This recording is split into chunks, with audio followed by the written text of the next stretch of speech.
یہ 29 مئی 1453 کا دن تھا اور رات کا 1:30 بجا ہوا تھا۔ دنیا کے ایک قدیم اور عظیم شہر کی فصیلوں اور گنبدوں پر سے 19ویں قمری تاریخ کا زرد چاند تیزی سے مغرب کی طرف دوڑا جا رہا ہے، جیسے اسے کسی شدید خطرے کا اندیشہ ہے۔ اس زوال آمیدہ چاند کی دھیمی دھیمی روشنی میں دیکھنے والے دیکھ سکتے ہیں کہ شہر کی فصیلوں کے باہر فوجوں کے پرے منظم مستقل مزاجی سے اکٹھے ہو رہی ہیں۔ ان کے دل میں احساس ہے کہ وہ تاریخ کے فیصلہ کن موڑ پر کھڑے ہیں۔ دوستو، یہ کوئی شہر کوئی اور نہیں بلکہ قسطنطنیہ یعنی کہ موجودہ جس کا نام ترکتنبول ہے اور وہ ترکی میں موجود ہے، وہ شہر تھا۔ اور فصیلوں کے باہر جو فوج کھڑی تھی وہ عثمانی فوج تھی اور وہ آخری حلہ بولنے کے لیے بےتاب تھی۔ عثمانی توپوں کو شہر پناہ پر گولے برساتے ہوئے 47 دن 47 ڈیز گزر چکے تھے۔ وہ پچھلے 47 دنوں سے شہر کا محاصرہ کیے ہوئے تھے، نہ ہی وہ شہر کے اندر کوئی خوراک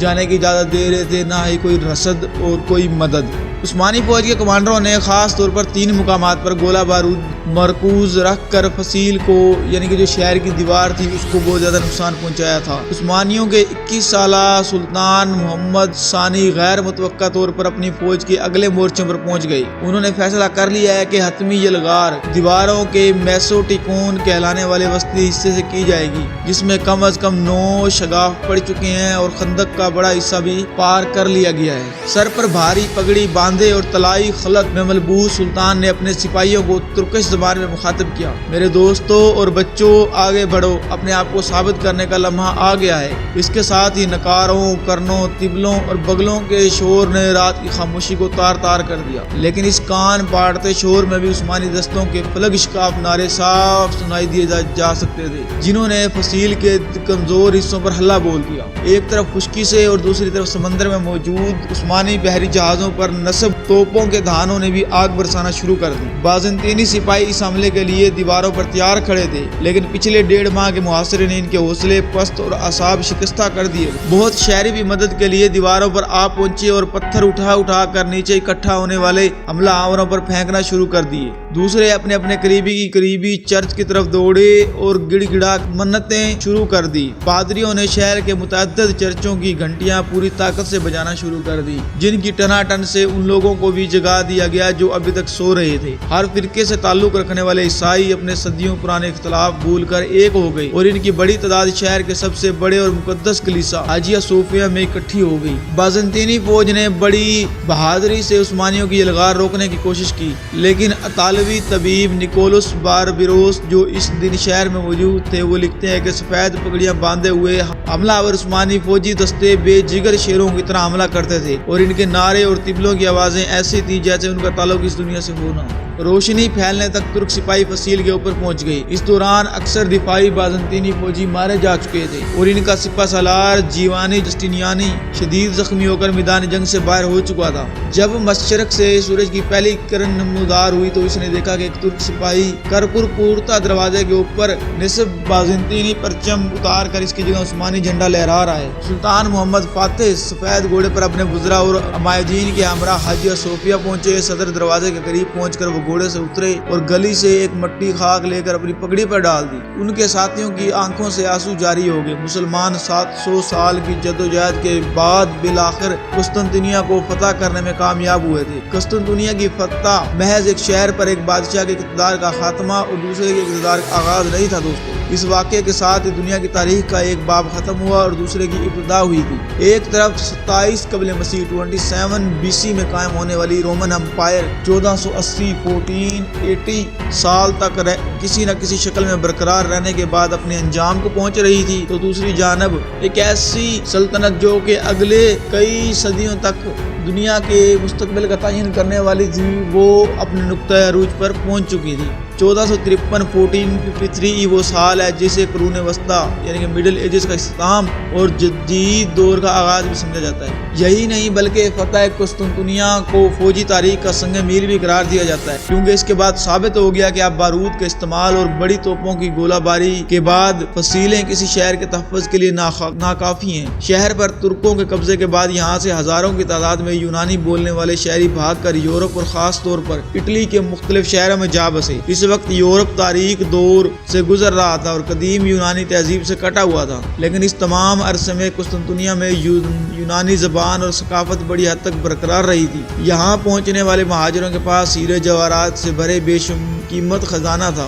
اس کے علاوہ ان کے پاس ارسطو، افلاطون، جالینوس اور دیگر حکماء علماء کے اصل یونانی زبان کے نسخے بھی موجود تھے۔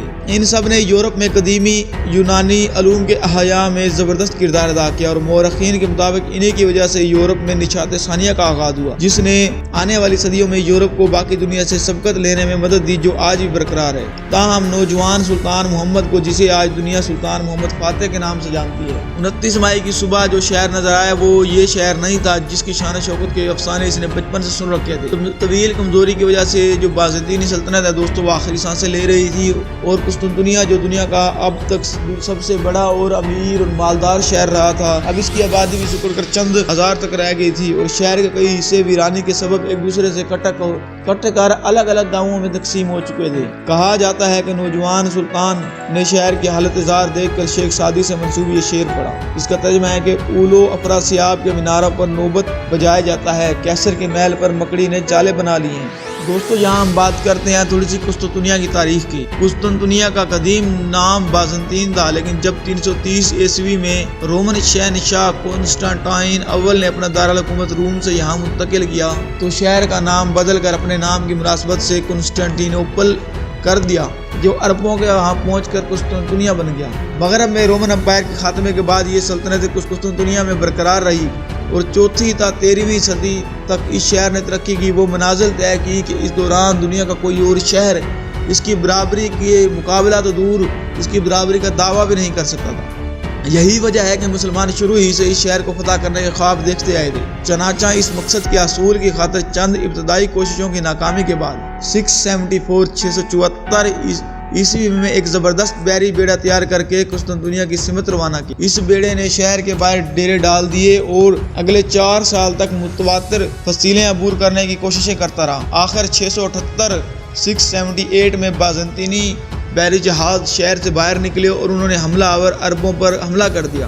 اس بار ان کے پاس ایک ایسا زبردست ہتھیار تھا جسے آتش یونانی یا گریک فائر کہا جاتا ہے۔ دوستو اگر آپ میں سے کوئی ترکی کے آج کل جو تاریخی ڈرامے ہیں، باربروسا اور اس طرح کے جو ڈرامے دیکھتے ہیں تو آپ کو پتا ہوا کہ وہاں پر آتش یونانی یا گریک فائر کا بہت زیادہ لفظ استعمال کیا جاتا ہے۔ تو آپ کو بتاتا چلوں کہ یہ گریک فائر کی کمپوزیشن یا اس کا فارمولہ آج تک کسی کو نہیں معلوم ہو سکا، لیکن یہ ایک ایسا آتش گیر مادہ تھا جسے تیروں کی مدد سے حملہ آور فوج کے اوپر پھینکا جاتا تھا، اور یہ کشتیوں اور جہازوں کے ساتھ یا جس شخص کے اوپر گرتا اس کے ساتھ چپک جاتا۔ اس کے علاوہ اس کی ایک خاصیت یہ تھی کہ جب اس کے اوپر پانی ڈالتا تو اس کی آگ مزید اس سے تیز اور بھڑک جاتی تھی۔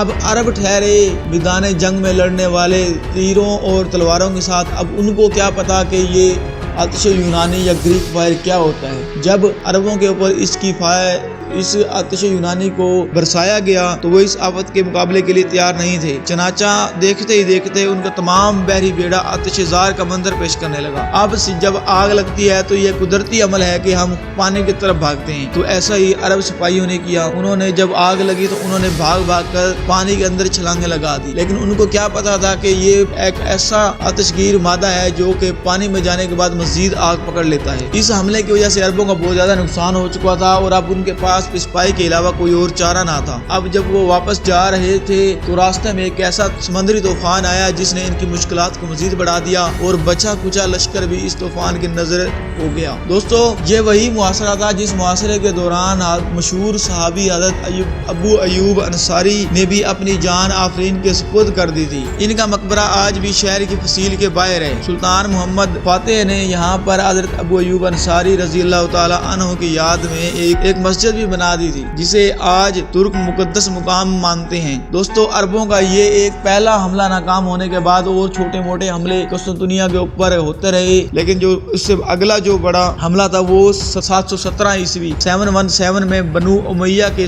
امیر سلیمان بن عبد الملک نے زیادہ بہتر تیاری کے ساتھ ایک بار پھر حملہ